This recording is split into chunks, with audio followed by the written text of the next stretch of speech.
Hey everyone, this is Yogita and once again welcome back to my channel. So last video में हमने बात किया था radiology के बारे में, रेडियोलॉजी क्या होता है। आज मैं आपको बताऊंगी कि आप किस तरह से रेडियोग्राफर बन सकते हो। इन्हें रेडियोग्राफर भी कहा जाता है, इन्हें रेडियोलॉजी टेक्नीशियंस भी कहा जाता है, इन्हें रेडियोलॉजी टेक्नोलॉजिस्ट भी कहा जाता है। अब मैं आपको बताती हूँ कि कौन से ऐसे कोर्सेज हैं जिन्हें सिलेक्ट करके आप रेडियोग्राफर बन सकते हैं।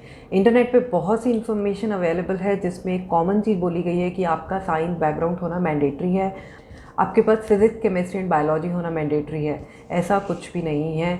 मैं हेल्थ केयर इंडस्ट्री में पिछले 15 साल से काम कर रही हूँ। इतने कैंडिडेट्स को मैंने इंटरव्यू किया है और इतने ऐसे कैंडिडेट्स थे जो नॉन साइंस बैकग्राउंड से थे और जो रेडियोलॉजी टेक्नोलॉजिस्ट बन के हमारे पास आए और उन सभी लोगों को हमने जॉब अपॉर्चुनिटीज़ दी है।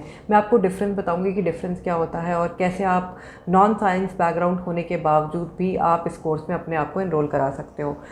डिफरेंस जो दोनों में होता है वो ये होता है, अगर आप साइंस बैकग्राउंड से हो, अगर आपके पास फिजिक्स, केमिस्ट्री और बायोलॉजी था +2 में, तो आप डायरेक्टली BSc डिग्री कर सकते हो, ग्रेजुएशन कर सकते हो, रेडियोलॉजी टेक्नीशियन बन सकते हो। मेडिकल रेडियोलॉजी में ग्रेजुएशन में डायरेक्ट एडमिशन आप ले सकते हो। अगर आप साइंस बैकग्राउंड से नहीं हो +2 में, मे बी आप आर्ट्स स्टूडेंट रहे हो या मे बी आप कॉमर्स स्टूडेंट रहे हो या किसी और स्ट्रीम में आपने +2 किया है, कोई प्रोफेशनल कोर्स किया है, उस केस में आपको डायरेक्टली डिग्री प्रोग्राम में ग्रेजुएशन में एडमिशन नहीं मिलता, बट आप डिप्लोमा प्रोग्राम कर सकते हैं और डिप्लोमा प्रोग्राम करने के बाद आप सिमिलरली ग्रेजुएशन में एडमिशन ले सकते हैं और आप रेडियोलॉजी टेक्नीशियन बन सकते हैं।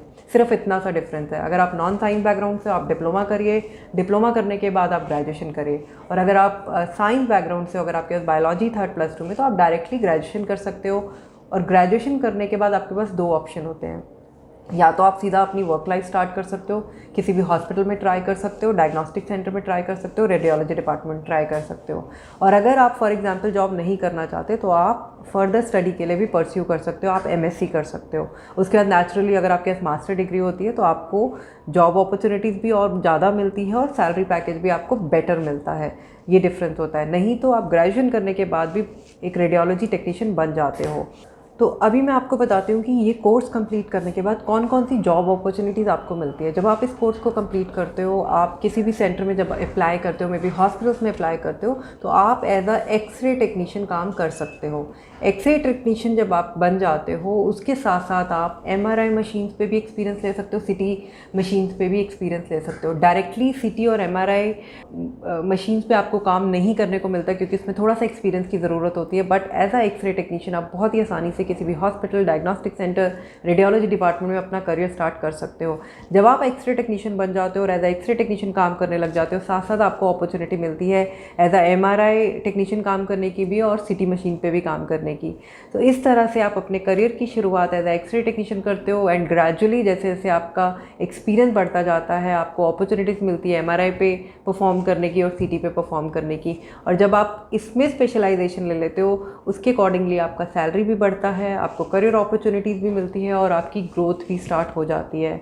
और अगर मैं बात करूँ एक एवरेज सैलरी की, तो एक एक्सरे टेक्नीशियन की जो बेसिक सैलरी होती है वो अच्छे से अच्छे हॉस्पिटल में बहुत ही आसानी से 18,000 रुपये से लेके 20,000 रुपये तक बहुत ही आसानी से मिल जाता है। और अगर आप किसी डायग्नोस्टिक सेंटर में ट्राई करते हो तो उसमें थोड़ा सा सैलरी कम होता है, बट जॉब अपॉर्चुनिटीज़ बहुत होती है क्योंकि सेंटर्स जगह जगह पे इतने सेंटर स्टार्ट हो चुके हैं और कोई भी ट्रीटमेंट बिना डायग्नोसिस के नहीं स्टार्ट होता। कोई भी बीमारी हो, चाहे बीमारी छोटी है, बड़ी है, कोई भी डॉक्टर हो, वो कुछ इन्वेस्टिगेशन प्रिस्क्राइब करते ही हैं और उसी के डायग्नोसिस के बेस पे ही आगे का ट्रीटमेंट स्टार्ट होता है। तो जॉब अपॉर्चुनिटीज़ बहुत होती है। अगर आपका इंटरेस्ट है रेडियोलॉजी टेक्नीशियन बनने में तो बिल्कुल देर मत करिए, इस कोर्सेज़ को ज्वाइन करिए और अपॉर्चुनिटी लीजिए और अपनी वर्क लाइफ को स्टार्ट करिए।